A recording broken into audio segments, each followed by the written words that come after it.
a todos, bienvenidos nuevamente al curso del básquet latino.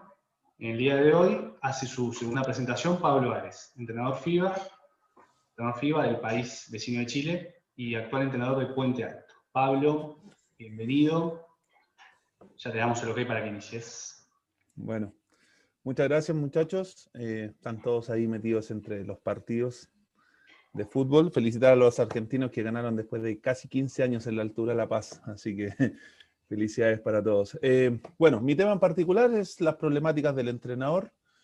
Lo he dividido en dos partes. Una parte que tiene que ver con la problemática del entrenador profesional de un club o un club que juega alguna liga profesional, y la segunda parte un poco más pequeña que tiene que ver con el entrenador, las problemáticas del entrenador formativo, digamos, ¿ya?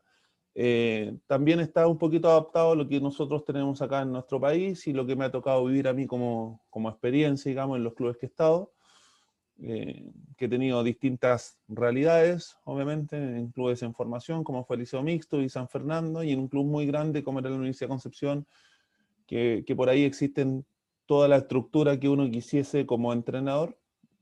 Así que voy a hablar un poquito de eso, lo que me tocó vivir a mí, por lo menos, ¿ya? Vamos a partir, como siempre, en el aspecto profesional, y vamos a partir por los dueños, dueños, dirigentes. Si bien en Chile no existe la figura del dueño de un equipo, sí existe la figura de los dirigentes, ¿ya?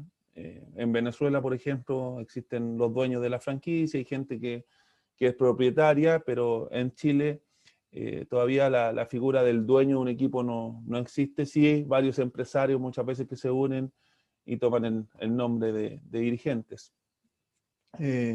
A mí me encantaría y me gustaría mucho que el dirigente de nuestro club fuese una persona, un profesional, ¿ya?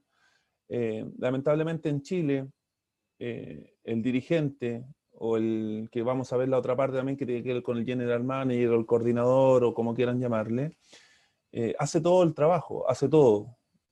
Desde ir a buscar a un extranjero al aeropuerto, la logística del extranjero, y hablar también contigo muchas veces los sueldos, ¿ya?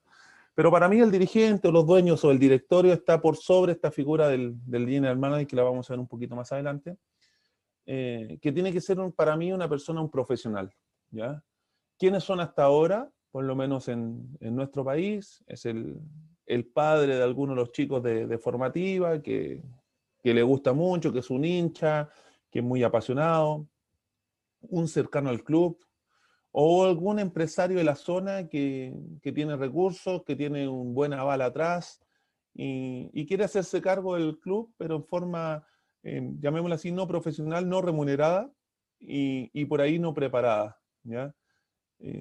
No están preparados prácticamente, y en Chile se habla mucho que la parte más coja de la mesa son los dirigentes, y son los que toman las decisiones.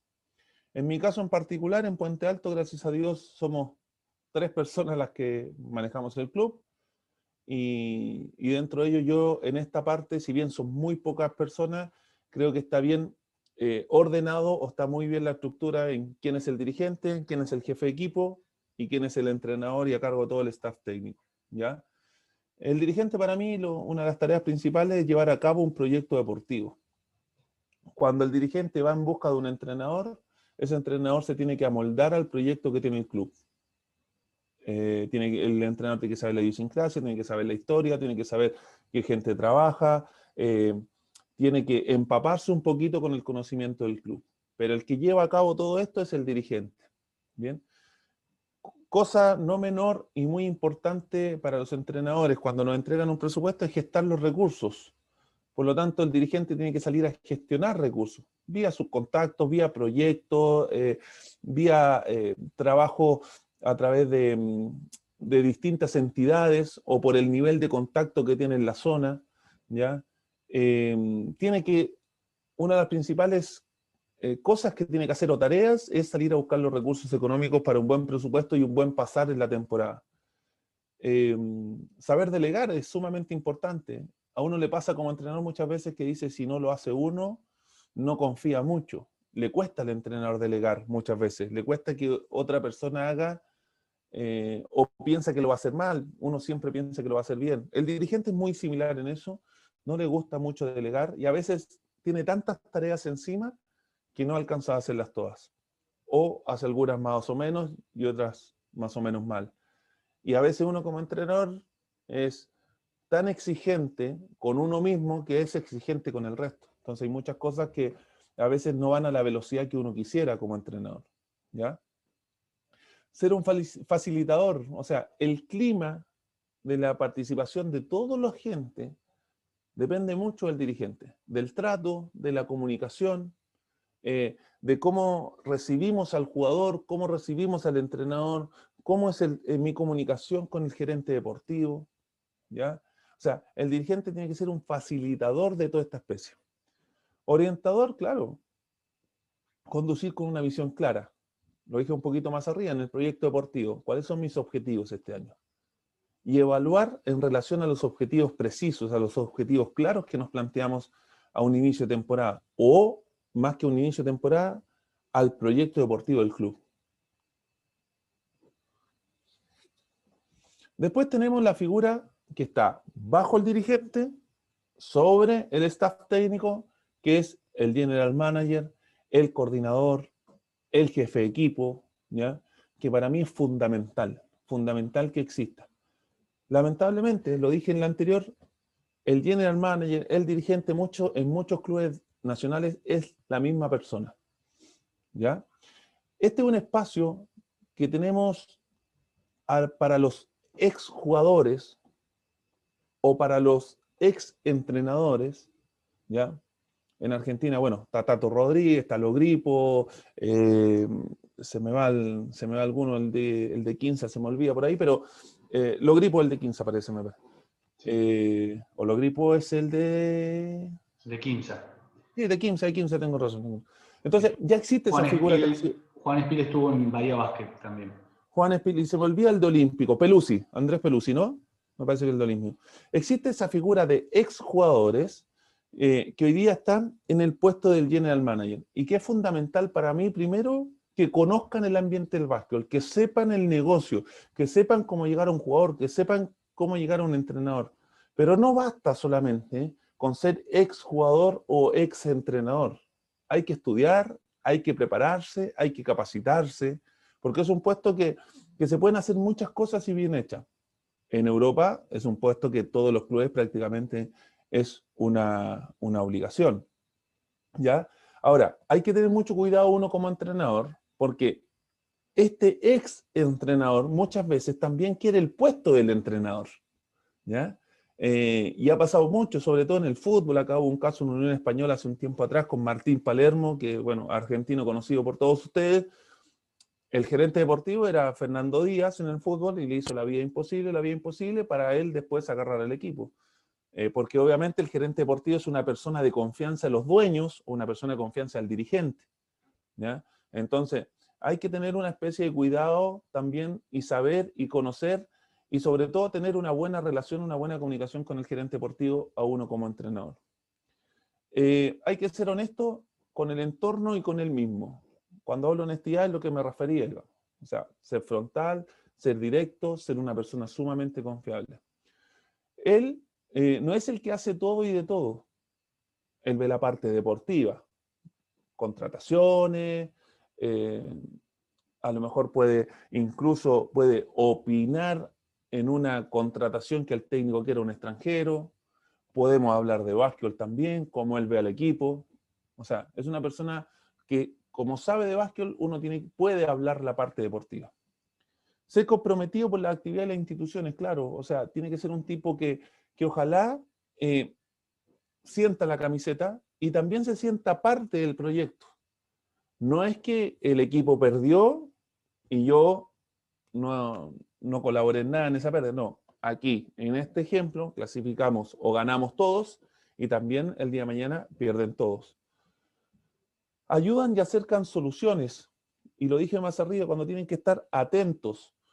Y cuando hablo de la palabra atentos, hablo de decir, la logística de Chile es muy, muy similar a la de Argentina, donde la mayoría de los equipos se mueven en vía terrestre, por lo tanto, a veces hay imponderables que este tipo de personas tienen que acercarnos a la solución, tienen que solucionar problemas rápidos, ¿ya? Y para eso tienen que tener contacto, para eso tienen que estar muy metidos en el ambiente, y tienen que darnos soluciones rápidas a nosotros como los entrenadores. Ser tolerante a la hora de escuchar y evaluar es fundamental. O sea, no solamente el resultado final es lo importante, sino que también el proceso. No tan solo cuando ganas, sino también cuando no te va bien.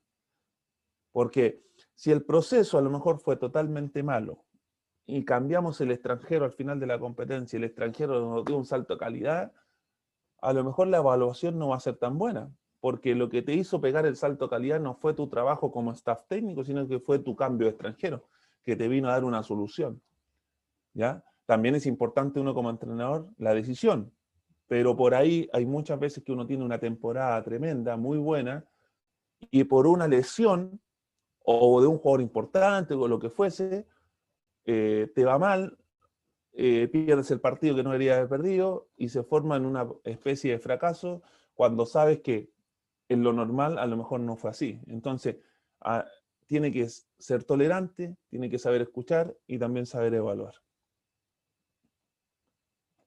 Permiso. Otra problemática del entrenador tiene que ver con el staff técnico.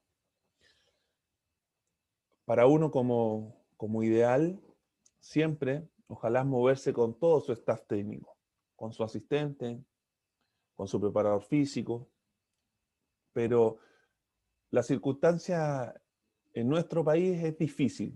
Yo he tenido la suerte que en 2 equipos he podido yo formar el staff técnico y me han dado la facultad y la confianza para poder hacerlo.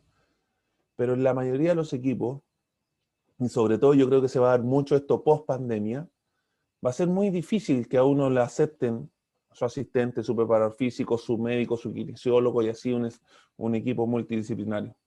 Entonces una de las principales dificultades que vamos a tener es definir el cuerpo técnico. ¿Y por qué hablo de dificultad? Porque muchas veces el cuerpo técnico está dentro del club. Y siempre uno como entrenador tiene ese temor a decir, chuta, son del club, tendrán la capacidad, ¿ya? ¿De qué depende todo esto? Muchas veces del presupuesto que nosotros tenemos. El presupuesto es bajo, es alto, nos alcanza para tener un staff multidisciplinario. En Chile por años, no se tenía asistente. El preparador físico era un gasto. ¿Para qué decir el médico? O sea, no existía médico. Kinesiólogo, una vez a los partidos. ¿De qué depende la definición del cuerpo técnico? Depende mucho del presupuesto. Cuando hablo de comunicación, cuando hablo de la comunicación, no es tan fácil la comunicación entre el cuerpo técnico porque la mayoría del staff técnico hace otros trabajos. El kinesiólogo muchas veces tiene su consulta, el médico lo mismo, el preparador físico hay algunos que están estudiando, hay otros que tienen un trabajo extra para hacer un monto relativamente aceptable. Entonces, la comunicación es sumamente importante, ¿ya? Y cuando hablo de que la comunicación es importante, también darnos los tiempos necesarios para planificar, para llevar la temporada, para conversar cuando hay problemas. Los roles. No es fácil aceptar los roles. Muchas veces tenemos un asistente protagonista. El asistente por ahí tiene que ser un poquito a lo mejor más bajo perfil. Yo tuve una experiencia con Daniel Frola en el U21 de Tunja, que soy un agradecido de él porque me invitó a trabajar con él en Tunja en el U21 del año anterior. Y en un momento yo siendo asistente, yo excedo la línea de él, digamos. Y él en un momento me lo hace ver y hace ver su molestia, digamos. Yo sin ninguna mala intención, pero obviamente el entrenador jefe es el protagonista. Entonces no es fácil a veces aceptar los roles. A mí me costó porque hace muchos años que no venía de ser asistente. En mi primera etapa, en el 2003, 2004, y de ahí para adelante siempre fue primer entrenador. Entonces no es fácil aceptar el rol. No es fácil a veces pedirles tareas. Hoy día el asistente tú le dices, yo quiero esto, pero a uno como entrenador le gusta que le entreguen esto, más esto otro. La estadística avanzada, cosas distintas, o que sean muy proactivos, que llegue con una cosa adicional y todo eso. ¿Y para qué decir los egos? Los egos en los entrenadores es un problema. Uno de los principales errores de un entrenador es que se sienta más importante que el jugador. Para mí siempre el jugador es el importante. El jugador es el que me hace ganar. Las pérdidas para mí son compartidas, pero el entrenador, o sea, el jugador es el que mete la pelota adentro. El jugador yo lo tengo que hacer sentir bien y con confianza, ¿ya? O sea, y el jugador muchas veces esto se da cuenta, cuando el entrenador es demasiado protagonista o es demasiado yo, no le parece muy bien al jugador. Vamos con el vestuario.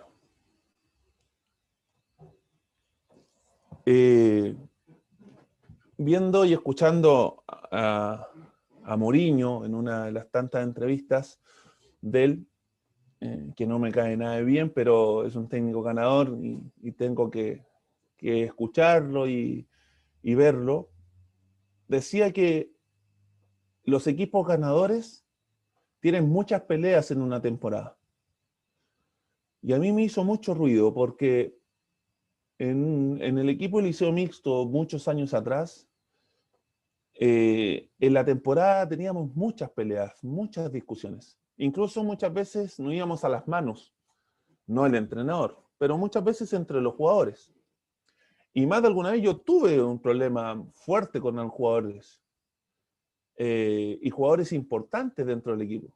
Pasaban 2 meses que a veces no nos hablábamos, ¿ya? Pero era tan fuerte el ambiente que teníamos y la competitividad que teníamos y las ganas de ir a un objetivo en común que cuando teníamos que estar unidos realmente los hacíamos. El líder, hay que estar bien con el líder, se puede estar mal, el entrenador puede estar peleado con el líder. El líder es una parte muy importante dentro de un equipo, en el cual uno como entrenador tiene que darle los espacios del vestuario, del camarín, de que también ellos solucionen los problemas entre ellos, de que puedan conversar solamente ellos, de que el líder se pueda acercar al entrenador y decir, coach, está pasando esto. Obviamente las cosas son mucho más fáciles cuando el líder lo tiene del lado de uno y lo tiene convencido y hay una credibilidad, ¿ya? Decisiones, ¿cuándo se toman las decisiones? Yo, en lo personal, las decisiones las tomo cuando hay algún problema y este problema daña al equipo. Yo soy de las personas que en ese momento tomo decisiones. No me importa la etapa del torneo. Y me pasó con los Leones 2 temporadas atrás. Jerome Hill, un jugador que jugó allá en el TNA argentino,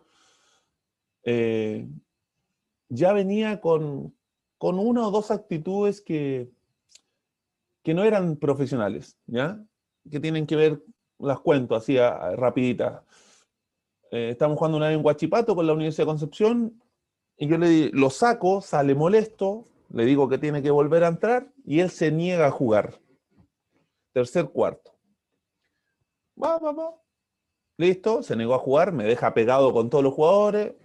Uno ahí con, ¿qué hago? Vuelvo, entra a jugar la segunda vez, en el último cuarto entra a jugar y se pega un último cuarto tremendo. Pero igual entra al vestuario muy caliente. Perfecto. En caliente yo no hablo, hablamos el martes cuando volvimos, le cayó una multa, eso es muy importante, tener el respaldo del dirigente atrás, le cayó una multa importante monetaria. Fue la primera. La segunda vez, en playoff, con Leones, empuja al dirigente, empuja al asistente y se los quería comer a todos porque a alguien no le pasó una pelota. Y perdimos. Para afuera. Íbamos, me parece que 2-0 abajo. Pum, fuera. Entonces, ¿cuándo yo tomo decisiones? Cuando ya está la cosa dañando al grupo, dañando al equipo. Y eso ya era insostenible, una situación así. Es más, como todas las personas nos equivocamos, la temporada próxima, la que venía, volvió, y volvió una seda, y volvió primero convenció al asistente, y el asistente en su momento a mí me dijo, Pablo, o soy yo o es él, el asistente me dijo. Obviamente yo elegí el asistente. ¿Qué hizo Jerome? Convenció al asistente, y fue el asistente que me dijo, Pablo, ¿sabes qué? Démosle una oportunidad. Me convenció. Y cuando vino muy profesional y vino con otra cabeza y todo eso y cambió. ¿Verdad? A veces uno dice que las personas no cambian, pero bueno, la verdad que cambió. Espera, que se me fue Pablo, hay una pregunta. Dale. Francisco Dale nomás, que Rojas. se me fue. Francisco Rojas Sí. pregunta, ¿el líder es designado por vos o por los jugadores?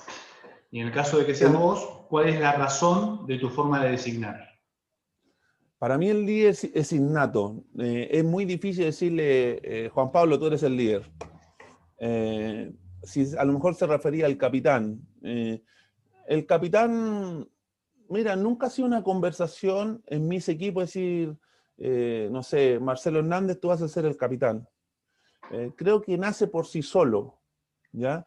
El líder, más que elegirlo yo, es una persona que te ayuda con el grupo, ¿bien? Que no siempre es el mejor jugador. Ojo, no siempre es el mejor jugador. Por ejemplo, yo en algún momento tuve a Franco Morales, desde muy joven, y él no es líder. Él necesita un líder al lado. Deportivamente es un líder, deportivamente es un caballo, te hace ganar, va para adelante, pero no es el líder el que se acerca a un jugador, el que le da un consejo. No le nace eso. Pero sí tengo jugadores como Nacho Collado, que tuve la suerte de hablar, como Patrick Sáez, que son jugadores que sí te ayudan mucho en el camarín. Siempre, obviamente, repito, que los tengas de tu lado, pero no soy yo el que lo elijo, nacen solo, digamos. Y para mí es fundamental tener un líder dentro de la cancha. Hay equipos muy buenos, pero si no tienen un líder, por ejemplo, el Chelo era otro líder. Marcelo Hernández era un líder innato dentro de sus equipos. Era un tipo que cuando los tenía que golpear en el camarín, los golpeaba, pero llegaba, y de buena forma, porque no significa golpear por golpear. Significa que en el momento justo le pegan un pencazo o un palo a algún jugador que está mal, que es necesario. Y no lo hace, y lo hace con el objetivo de que el equipo o de que el jugador aparezca en el juego. ¿Ya? No sé si respondo a la pregunta. Sí. Bien. Francisco, sí. Ya. Ya habíamos pasado por esto así. Otro problema que a veces, que no sé si llamarle problema o cosas que suceden, tienen que ver con las autorizaciones. Cuando hablamos de las autorizaciones es lo típico, profe, hoy día tengo un compromiso, no puedo entrenar, o voy a jugar a Temuco y mi familia me vino a ver, puedo salir a comer. Hay innumerables permisos, ¿no? Justo tengo médico a la hora de entrenamiento. Entonces, yo en este tema de permisos siempre la última palabra la tiene el dirigente, el que paga. Pero si yo no estoy de acuerdo, yo llamo al dirigente, mira, José, ¿sabes qué? Yo no estoy de acuerdo con el permiso. Ahora, si tú se lo das, es problema tuyo. Casi siempre, en todas las instituciones que he estado, se da el visto bueno del entrenador, pero la última palabra la tiene el dirigente. Pero si el entrenador dice que no, casi siempre el dirigente dice lo mismo. Ahora, ¿qué pasa si no autorizas al jugador? ¿Qué le pasa al jugador? Lo más importante es tener las reglas claras. Es muy distinto también pedir una autorización cuando el equipo está jugando bien y está ganando, a cuando el equipo está jugando mal. Y eso pasa acá y en todos lados. O sea, si el equipo anda bien, por ahí ya, muchachos, ¿saben qué? Vayan, si quieren ir a comer afuera, vayan a comer afuera, a las 12 de vuelta en el hotel. Si el equipo anda mal, muchachos, comemos y todas sus piezas. ¿Hay diferencia entre uno y otro jugador? Yo diría que la única diferencia que yo hago en los equipos tiene que ver con los descansos o la regulación de la parte física. Si tengo un jugador de demasiada experiencia, el primer día lo llevo a un trabajo diferenciado, que que hablando con muchos técnicos y jugadores como el Paraguas Martínez me comentaba que él en regatas también tenía un poquito ese que ellos no entrenaban doble turno, él y Paolo, Quinteros muchas veces no entrenaban doble turno, pero el equipo también lo bancaba, digamos. Bueno, estamos hablando de Javier Martínez y Paolo Quintero, o sea, dos tremendos jugadores dentro del plantel. Pero acá en Chile yo lo hago un poco con los jugadores que por ahí están más golpeados, que han jugado muchos minutos en el fin de semana. No olvidemos que en Chile se juega 2 días seguidos, por lo tanto el día lunes casi siempre de descanso y el día martes a algunos todavía les cuesta recuperar, sobre todo por la carga que han tenido. Es la única diferencia que por ahí yo tengo. En tema de los permisos, las autorizaciones de comer, para todos es igual. O sea, si yo le doy a uno y otro me lo pide, independientemente que sea el juvenil o el jugador líder o el de más experiencia, se los doy, digo.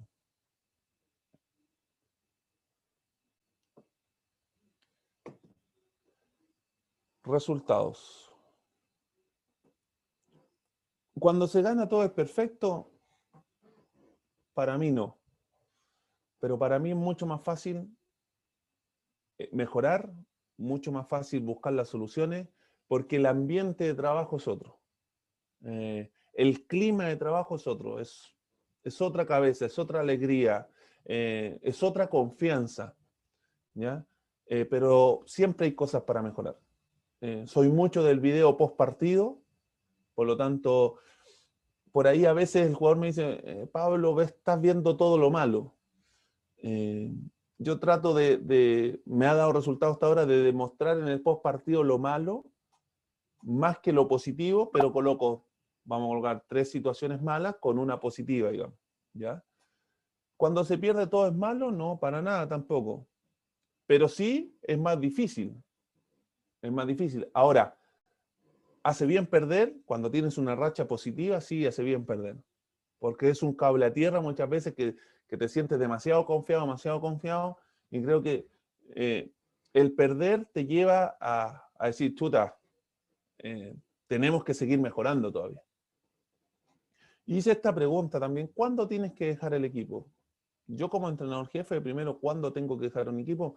Cuando no encuentro las respuestas, cuando mi mensaje, mi comunicación no llega, cuando no estoy llegando al jugador, cuando veo en el ambiente, uno lo percibe, que el jugador no, como que perdiste un poco la credibilidad, como que el equipo juega sin actitud, que le da lo mismo ganar o perder, que vienes de muchas derrotas.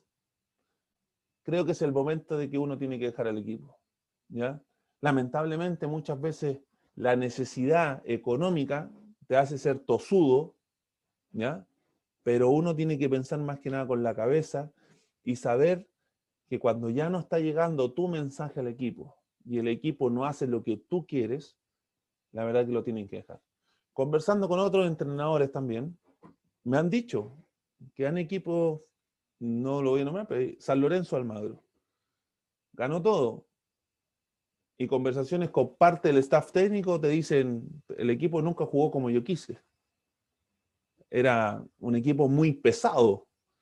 El equipo jugaba solo, entre comillas. O sea, nunca jugó como yo quise. Y ganaron. Entonces, hay un sinnúmero de cosas que uno tiene que evaluar en el momento que siente que tiene que dejar un equipo.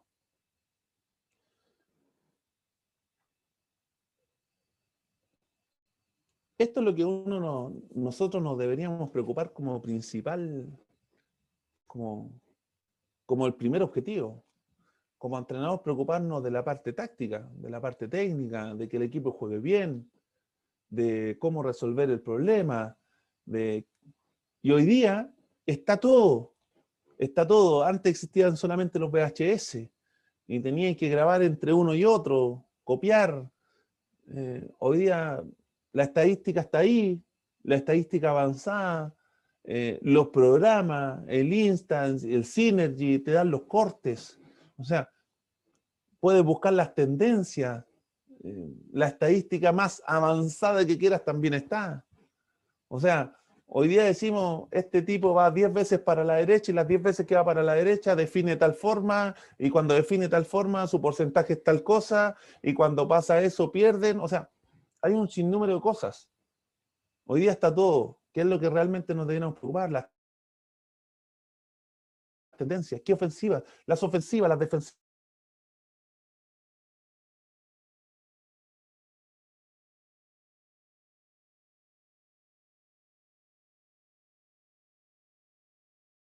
Continuamente avanzando.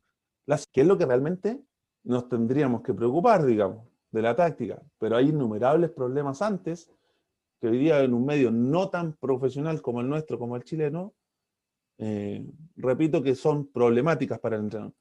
Pero ojo, también tengo que decir, yo he tenido la suerte de trabajar en instituciones que, si bien somos pocos hoy día en Puente Alto, tenemos un gerente deportivo y tenemos un dirigente que vendría siendo como el dueño del equipo. O sea, está separada la función. Pablo, perdón, acá Dale. justo Nacho Frisón tiene una pregunta. Nacho, si tenés ahí el micrófono. Ahí está, gracias. Hola Pablo, ¿cómo andas? Bien, Bien, Nacho. una duda que me quedó de la charla pasada, y bueno, con esto creo que también también se refiere a la pregunta. Vos dijiste en la charla pasada que cuando vos arrancaste a dirigir la primera o una primera, tuviste 11 partidos perdiendo, una cosa así, o ganaste un partido y te bancaron los dirigentes. A mí me pasó una situación similar. Yo justo dirigí primera, también a los 27 años, 28 años, o ahora ya tengo 29, hace 2 años que me pasó. Y me pasó que un equipo de primera, bueno, gané 2 partidos y bueno, al perder 9 partidos ya en un nivel, capaz que me echaron, básicamente, esa sería la palabra. Y después vino otro entrenador de muchísima historia, de un club de Mendoza, en Argentina. Yo soy Bahía Blanca. Y empezaron a entrenar triple turno, o doble turno a las 6 de la mañana, entrenaban luego a la noche. Y ganaron un solo partido de la segunda ronda y en eso. ¿Cómo lo viste vos de tu caso, de si te bancaron, cómo te bancaron, de qué manera te bancaron, cómo fuiste de esa manera? ¿Qué me puede dar de tu experiencia? Hablando de tu charla de hoy, que también, hablando de dirigente, hablando del cuerpo técnico, hablando del vestuario, hablando de, creo que también es un conjunto de cosas para la pregunta que me había quedado la vez pasada, y ahora con todo esto creo que es redonda, me parece. Te voy a hablar sin cassette, Nacho. ¿Ya? O sea, te voy a hablar cómo sucedieron las cosas, así como para ser sumamente honesto, como nada preparado. Yo perdí 11 partidos y pensaba que me echaban a la mierda. O sea, pero era como el regalón del dueño. ¿Ya? Te soy sumamente sincero, era como el regalón del dueño. Y te voy a contar para que sepas la relación que yo tenía con él. Yo era jugador y a mí me pasaba su tarjeta de crédito para ir a Argentina a buscar extranjeros. En ese momento fui a buscar a Chima Ihue, a Olavarría, y a Chila Macrey, que jugaba en Benur de Rafaela. O sea, para que veas el nivel de confianza. Y a mí me pasaron el primer equipo después de venir de Daniel Álvarez Couto, un uruguayo, era asistente, se pelea con Daniel y me pasan el equipo a mí. Y uno joven, yo te soy sumamente sincero, en ese momento yo no estaba preparado, y lo dije, me parece que el anterior chat, yo no estaba preparado para tomar el desafío, pero uno, 25 años, se cree que las sabe todas, y yo... O también aprovechó la oportunidad también. Claro, pero es más, o sea, yo no le tomé el peso en realidad, no le tomé el peso. Y venía con una escuela, porque yo cuando me lesiono el cruzado, me voy a recuperar a Boca Juniors con los doctores, y yo tenía en ese tiempo muy buena relación con Sergio Hernández. Incluso, te estoy contando, me estábamos saliendo un poco la... Vivía en Caballito, en el mismo edificio que vivía él. ¿Me entendés? Entonces, ya se creó ¿cómo te dijera yo? Una relación, digamos. Y yo empecé a dirigir, te soy sumamente sincero, muy estilo argentino, ya. Cagada para afuera, cambio para afuera, cambio para afuera. Y no tenía el material humano para eso. Y me fue mal. El dueño del equipo me dice, Pablo, ¿sabes qué? No te queremos quemar, vamos a traer un técnico de experiencia y vas a quedar de asistente. Ah. Yo dije, Bueno, ya. mira, Pablo, justo lo que está diciendo, me pasó exactamente lo mismo y yo dirigía cadete y juvenil en el mismo club. Pero bueno, en ese Bueno, caso yo preferí de irme directamente, sin bueno, vos que hiciste asistente. el Colo Rey, va a ser que era el entrenador de Goes en Uruguay, que ahora llega Guillermo Narvarte, llega Narvarte en el puesto del Colo Rey y Colo Rey va a ser el asistente, porque es una persona del club. ¿Me entiendes? ¿Cómo lo decimos? Yo también era del club, yo inicié el club. Pero ¿qué pasó ahí? Que no llegaron a acuerdo con el nuevo entrenador. Y me volvieron a llamar a mí y me dijeron, ya, weón, ya, ¿sabes qué? Nos han hinchado tanto las bolas que te damos otra oportunidad. Pero esta es la última. Y ahí llegamos a la final. Ahí llegamos a la final. O sea, te soy sumamente sincero, tuve ese cachito de suerte y esa bancada del dueño del equipo. Esa fue mi realidad. O sea, yo por mérito debería haber salido del equipo. ¿Ya? También sabíamos que no teníamos gran material. No sé si te respondo. Sí. Tuve ese cacho de suerte. Gracias, Nacho. Gracias, Pablo. Bien. Ahora digo yo, el entrenador ahora, ¿dónde marcamos la diferencia?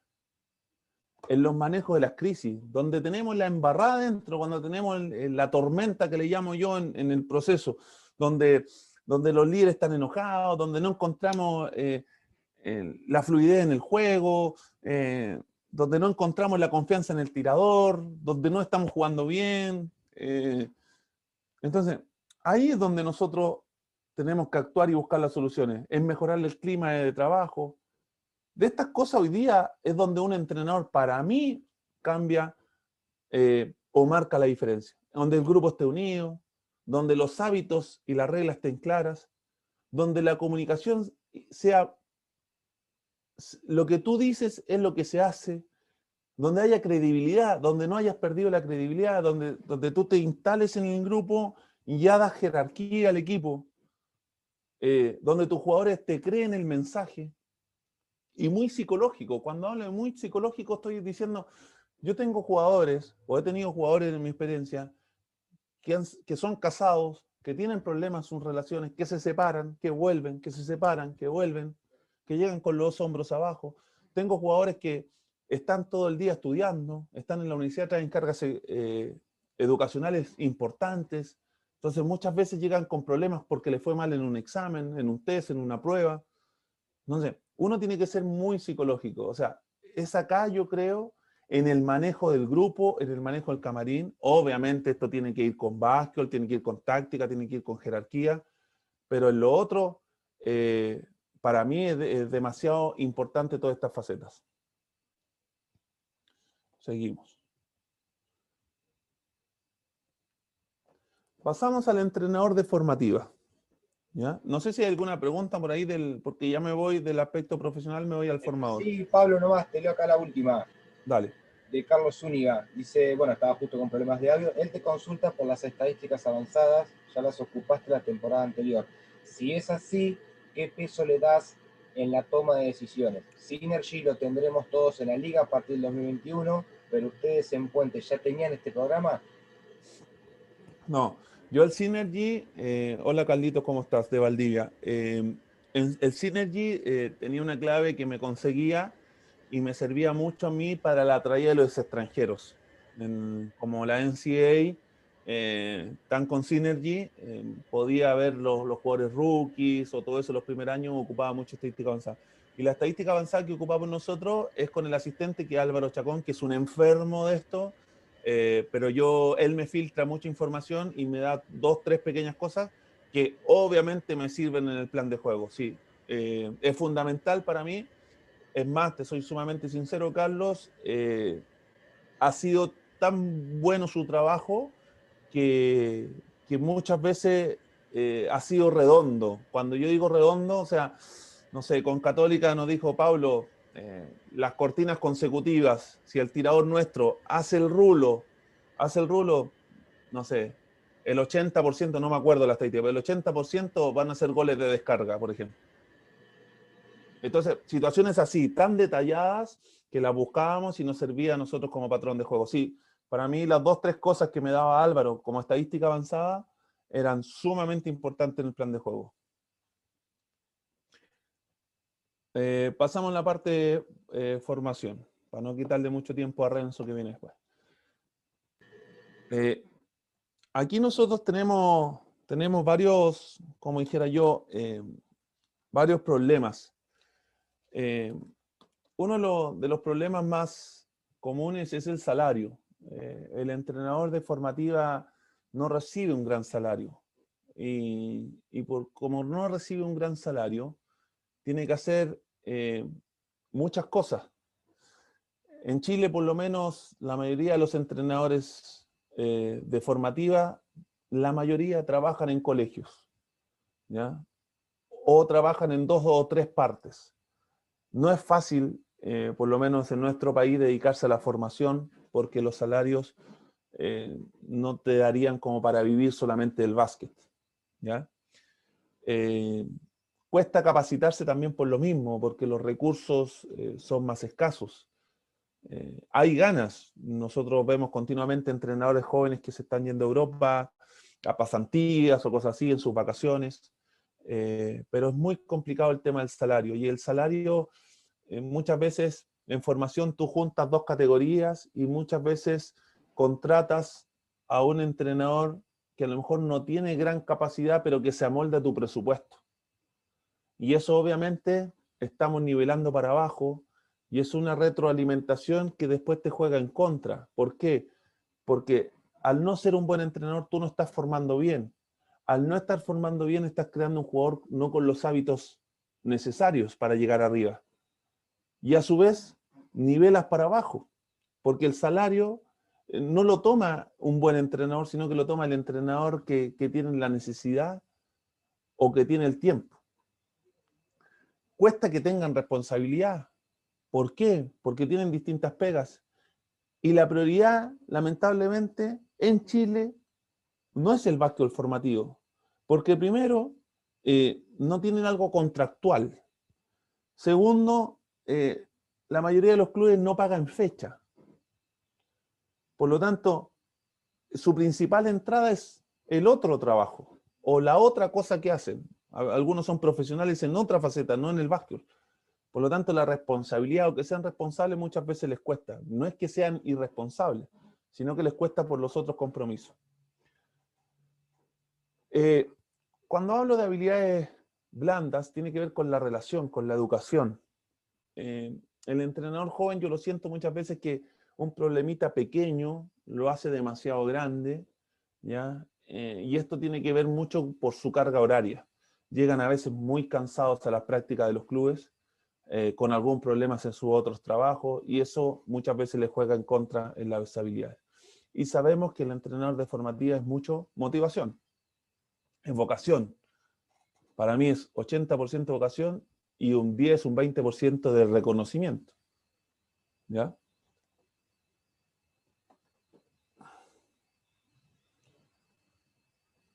Infraestructura. Tenemos un grave problema nosotros en Chile que tiene que ver con la disponibilidad de nuestra estructura, de nuestra infraestructura, de nuestros gimnasios. Nosotros no tenemos privacidad, ni en adultos ni en menores. La mayoría de los clubes en Chile son gimnasios municipales, no son dueños. Hay 2 clubes en Chile que yo me acuerdo ahora, que son las Ánimas en Valdivia y los Leones de Quilpué, que tienen gimnasio propio. Hay otros más, estamos hablando más o menos de la primera división, en segunda hay otros más. Pero la mayoría son gimnasios municipales. Por lo tanto, no tenemos la privacidad para entrenar solo, no tenemos la disponibilidad que nosotros queremos porque hay otras actividades de tercera edad, de yoga, de pilates y de muchas otras cosas también porque son temas municipales. La cantidad de entrenadores. En Puente Alto, por ejemplo, hay categorías de 40, 45 niños y tenemos un solo entrenador. Y para 1 hora, imagínate un entrenador con 40 niños, U14, U13, U15. O sea, va mucho de la mano también con el presupuesto. ¿Ya? El material, cuando hablo del material, ropa de entrenamiento, un balón por jugador. Es muy difícil encontrar en la formativa en Chile que cada jugador tenga un balón. Es muy difícil también encontrar que los equipos estén con ropa, con material de entrenamiento. Gracias a Dios en Puente Alto, todas las formativas están uniformadas con ropa de entrenamiento que son propias, pero también hace una ayuda al club, un 50%, pero en la mayoría, yo estoy hablando de la generalidad de los clubes, es muy difícil que tengan un buen material de trabajo. Otra parte importante son los padres en la formativa. Muchos problemas tenemos con los padres, porque los padres no tienen educación deportiva. A veces uno va a ver un partido de la U11 y putean al entrenador, putean al árbitro, al rival, al compañero de su hijo. No hay educación deportiva. Hay muchos papás que piensan que su hijo es el mejor del mundo. Entonces, uno como entrenador tiene que tener la habilidad de explicar la relación, la comunicación, y también lo digo acá, dejarle muy claros los derechos y obligaciones. En nuestro club hacemos reuniones mensuales, en el cual tenemos un reglamento interno, en el cual explicamos los objetivos del club, que los objetivos del club tienen que ver no con que gane la categoría menor, sino que tienen que ver con el crecimiento integral del jugador. No evaluamos muchas veces resultados, sino que evaluamos otras cosas que vienen en la próxima lámina. Esto es lo que nosotros evaluamos en formativa. El resultado, para nada. A lo mejor en una categoría U17, U19, que nos guste ganar y todo eso, pero no es lo más importante. Yo, aparte, soy el head coach de Puente Alto, por eso me atrevo a tocar estos temas. Pero yo no evalúo a un entrenador por el resultado. Evalúo por el proceso. Evalúo por lo que se hizo en el año. Nuestro club ha comprado una plataforma en la cual tenemos todos los entrenamientos en línea, las asistencias, los entrenamientos, la planificación mensual, las lesiones y un sinnúmero de cosas más. O sea, el club ha invertido en una plataforma, aparte de todos los datos individuales, las fichas de los jugadores y todo eso. Entonces, nosotros se evaluamos por otro tipo de cosas, por cumplir los objetivos, porque el entrenador sea creativo, sea proactivo. Coach, tenemos que hacer, ya, yo estoy listo, hagamos esto. Y sobre todo hoy día en pandemia, lo que nosotros le hemos pedido a los entrenadores hoy día de todo este tema virtual, porque como club tenemos muchas actividades, incluso hasta los domingos, ese es el entrenador que yo quiero, que es el entrenador identificado. Nosotros vivimos en una zona, la comuna más grande de Chile se llama Puente Alto, es donde nosotros estamos, donde existe una identificación, porque el 90% de los entrenadores, creo que soy el único que no soy de la comuna, son de Puente Alto. Y eso tiene un cierto grado de identificación, ¿ya? Que a veces por ahí uno quiere buscar algún profesional que venga afuera, que sea mejor, que no lo encontró en casa, sí, va de la mano mucho del presupuesto, obviamente, ¿ya? Y lo último, que lo dije que tiene que ver con la plataforma, esto no están ordenados en orden de importancia, tiene que ver con la planificación. El entrenador de formativa tiene que planificar. ¿Les cuesta? Sí, nos cuesta mucho. Pero un entrenador con buena planificación, con buen desarrollo, con buenos lineamientos, en el caso mío yo tengo que entregar los lineamientos por categoría, por lo tanto tengo que hacer un seguimiento de esto, una supervisión de esto que se estén haciendo, y el entrenador de formativa tiene que planificar sus prácticas. Muchachos, ahí está mi red social, que es la que más ocupo por mi trabajo de básquet, que es Coach Pablo Ares, que es de Instagram. Tengo Facebook y tengo Instagram, pero tienen más que ver con la parte familiar o personal, pero es la que yo ocupo para mi trabajo. Así que esa ha sido mi presentación. No sé si hay preguntas, Renzo. Bueno, Pablo, antes que pasemos a las preguntas, te felicitamos por la exposición, muy buena, la verdad. Así que ahora sí, vamos a las preguntas. Los que tengan consultas para hacer, nos avisan y pasamos con Pablo. Levantar la mano, no hay ningún problema. Le quise dejar más tiempo a Renzo porque vi en la previa la presentación de él y va a estar espectacular, así que... Claro. No, ya me está poniendo presión. Yo pensé que era porque jugaba a Chile ahora, pero no. No. Sí, es porque juega a Chile, lo que pasa que bueno, no lo quiere decir por las dudas. Pablo es más argentino que nosotros, me parece. Bueno, ¿alguna pregunta? Bueno, yo no estoy viendo ninguna. Pues la verdad que, bueno, para mí fue súper claro.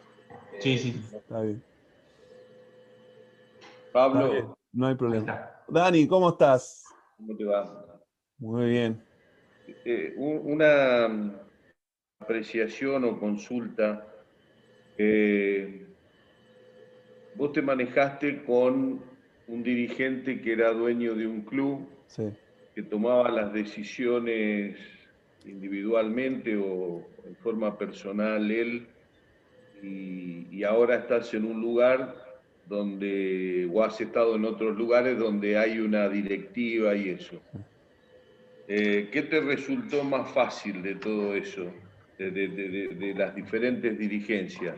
¿Manejarte con una persona sola, que conociendo a Patricio no era fácil, Sí. pero a veces es más fácil manejarse con uno solo, o con una comisión directiva donde a veces no concuerdan todo con la línea que el entrenador quiere llevar?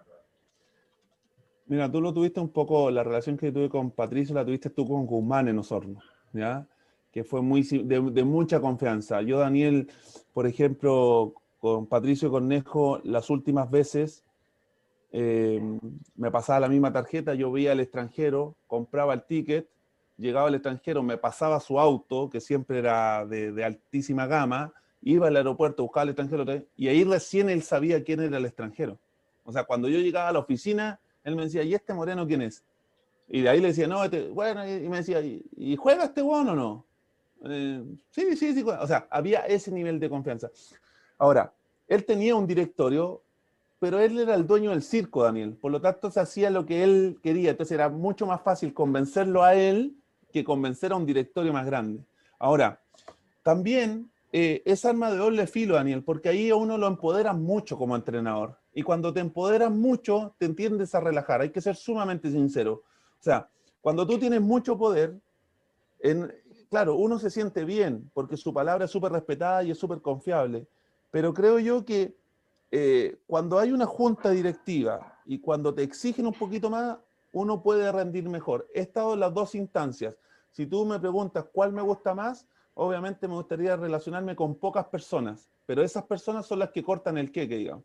Y que esas personas al final te dicen las cosas cara a cara, Daniel, que tú te tomas un café o te citan a la oficina y te dicen, Pablo, el equipo no está jugando bien, hay que cambiar a este negro, si no la weá se te va a complicar y todo eso. Yo prefiero ese tipo de personas, ¿ya?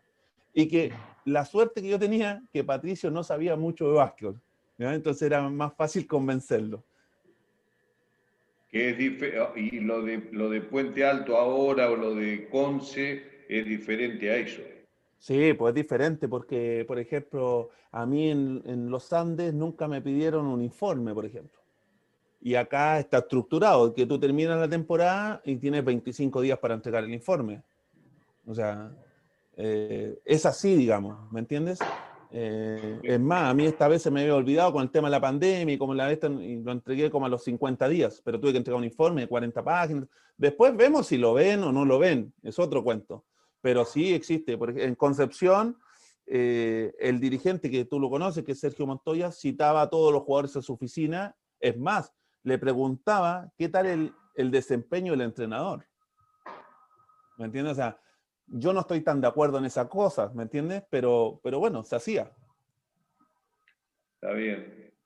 Yo creo que en ese aspecto, cuando vos tenés una directiva, vos decís que a veces un entrenador se relaja, pero cuando vos tenés un directorio que te rige, digamos, cuando se divide o hay varias opiniones que no están de acuerdo con tu trabajo, ya se debilitó mucho las posibilidades tuyas de tener cierto liderazgo, porque para el equipo, para el jugador, cuando el entrenador o nota que el entrenador pierde poder, también se relaja el jugador también.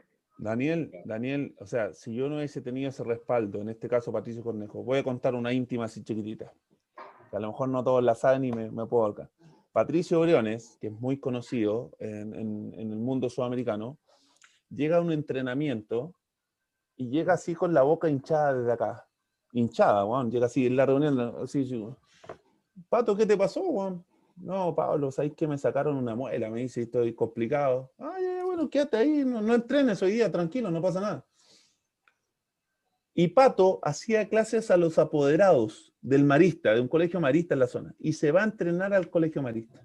Y pasa el hijo del dueño, el hijo de Patricio Cornejo, José Cornejo, pasa por fuera, y lo ve que está entrenando, y se mete y lo ve.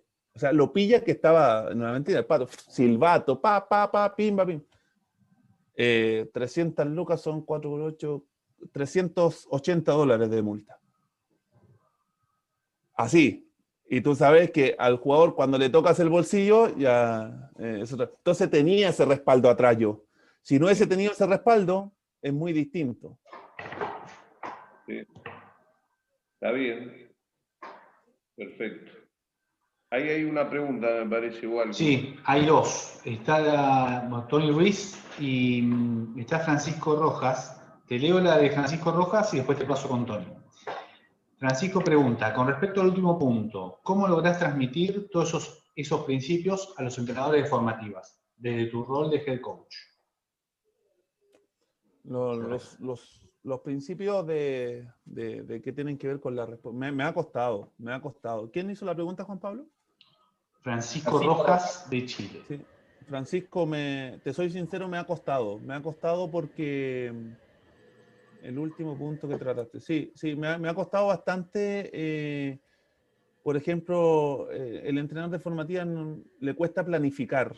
Le cuesta mucho planificar. Como te digo, yo entrego los lineamientos por categoría y bueno, tengo que supervisar los que realmente se hagan. Entonces, tenemos una plataforma que está el entrenamiento diario, está la planificación mensual, está la asistencia y tiene que haber un lineamiento, todo eso, en un macro, en un meso y en un microciclo.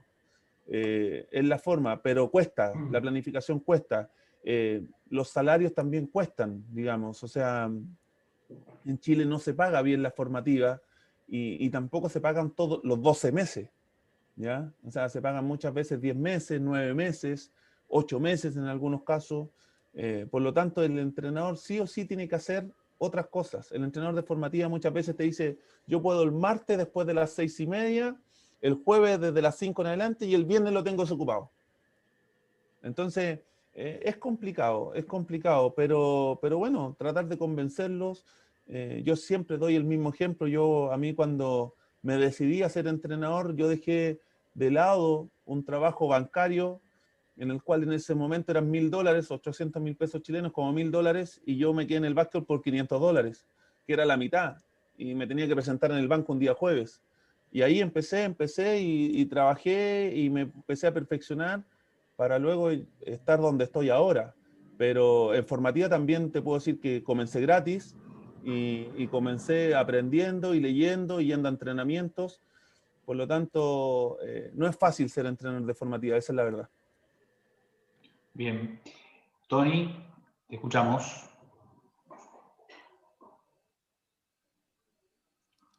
Saludos, Pablo. ¿Cómo está la burbuja de Puerto Rico? No, es una locura, de verdad. ¿Cómo está Belardo? Ay, Gaby Belardo, clase de caballito. Oye, Pablo, dos preguntas. Cuando decidiste a ser entrenador, lo acabas de decir que estabas trabajando en un banco, empezaste desde... No llegué al banco. Me ofrecieron el banco y tenía que presentarme en el banco y no llegué al banco. Ah, bueno. Pero entonces, cuando te decidiste, ¿empezaste con los chicos o fuiste directo a la etapa de los mayores? De nuevo sin cassette. Me pasaron el mini básquet. Te lo juro por mis hijos, me pasaron el mini básquet, Tony. A las 2 semanas le estaba haciendo trenza, no sé cómo le llaman ustedes, esta de pase y pasar por atrás, le llamar trenza igual, ¿no? Ya, pasar por atrás. Y después empecé media cancha, juego pick and roll. A las 2 semanas fui donde el head coach del momento le dije, ¿sabes qué? No puedo más en mini básquet, no sé trabajar en mini básquet. Te soy sumamente sincero, no estaba preparado para trabajar en mini básquet. Que creo que es un error que nosotros tenemos muchas veces. El mejor entrenador del básquet tiene que estar en mini básquet. El mejor. Y el mejor pagado tiene que ser el entrenador de esa edad. ¿Ya? Y nosotros estamos trabajando en ese sentido. Nos ha costado encontrarlo, pero con ese ejemplo te doy que no estaba preparado para esa categoría. Esa fue la verdad. Sí, porque es que si uno no tiene base para mí yo siempre he dicho que mi base son la juventud, ¿sabes? 12, 13, 14, 15, todos esos chamacos. Primero por la energía, segundo porque pongo en práctica lo que voy a dar arriba, lo doy entonces acá, la misma enseñanza. Y entonces pues es como es la base de lo que tú te vas a proyectar y a dónde vas a ir. Entonces cuando pases estos vaivén, estos cantazos que te pasan en la parte de arriba, ya lo vas a pasar acá con estos pequeños que que es bastante con los padres, con los chicos, la enseñanza, con todo el proceso. O sea que es un proceso que la gente no piense que esto es dar un brinco y ya llegué y se acabó. Exacto, tal Y cual. la otra pregunta que te iba a hacer, ¿con qué filosofías te identificas? ¿Sabes? A base de tu experiencia, a base de lo que ya tú has vivido, ¿sabes? ¿Qué línea de pensamiento, qué línea has trabajado y te has mantenido recto en esa línea? Me gusta el juego de pases, me preocupo más de la ofensiva que la defensiva. Pienso que los equipos que ganan los campeonatos son los que tienen mejor ofensiva. No soy de los entrenadores que piensan que las defensas ganan campeonatos. Pienso al revés. Pienso que a mí la experiencia, por lo menos en mi caso, ha sido que cuando el equipo ataca bien, defiende mejor, defiende con otro ánimo, y me ha pasado en todos los equipos. Me gusta el juego repartido, colectivo. No me gusta tener jugadores goleadores, sino que me gusta hacer un equipo con 12, 14, 8, muy repartido.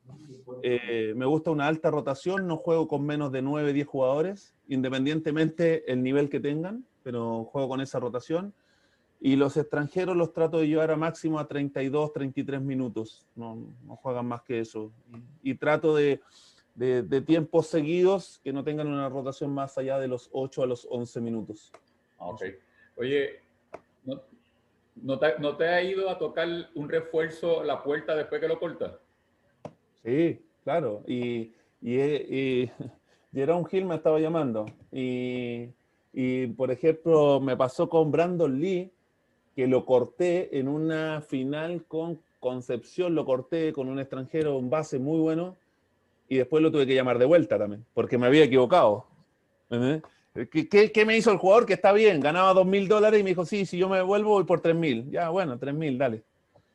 Pero sí me ha pasado. Y jugadores que corto hablan con mis hijos por videollamada, incluso. O sea, sí tengo buenas relaciones. Que yo tengo muy buena relación con el jugador y con el extranjero. Soy de los entrenadores que lo invito a mi casa.